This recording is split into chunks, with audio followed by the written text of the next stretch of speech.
عشق رسول صلی اللہ علیہ وآلہ وسلم کا عجیب واقعہ۔ شیخ الاسلام حضرت علامہ ظفر احمد عثمانی رحمۃ اللہ علیہ فرماتے ہیں کہ میں اس زمانے کے حج کے بعد مدینہ منورہ گیا۔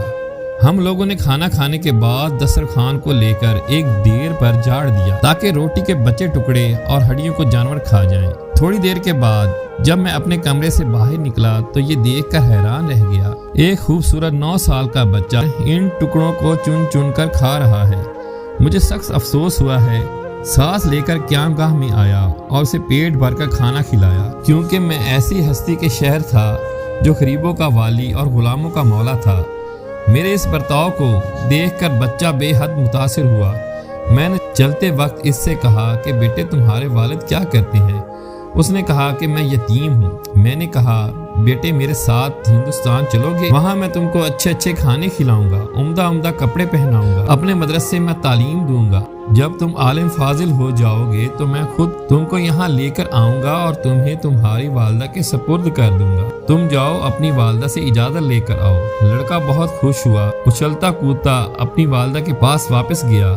وہ بیچاری بیوہ دوسرے بچوں کے اخراجات سے بے حد پریشان تھی۔ اس نے فوراً اجازت دے دی، فوراً آیا اور اب آ کے بتایا کہ میں آپ کے ساتھ جاؤں گا۔ میری ماں نے اجازت دے دی ہے۔ پھر پوچھنے لگا کہ آپ کے شہر میں چنے ملتے ہیں؟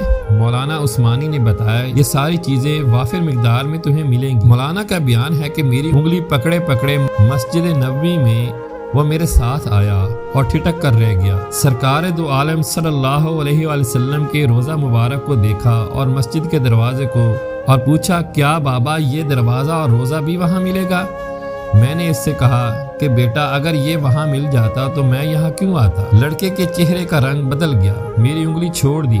بابا تم جاؤ، اگر یہ نہیں ملے گا تو میں ہرگز اس دروازے کو چھوڑ کر نہیں جاؤں گا، بھوکا رہوں گا، پیاسا رہوں گا۔ اس دروازے کو دیکھ کر میں اپنی بھوک اور پیاس بجھاتا رہوں گا جس طرح آج تک بجھاتا رہا ہوں۔ یہ کہہ کر بچہ رونے لگا اور اس کے عشق کو دیکھ کر میں بھی رونے لگ گیا۔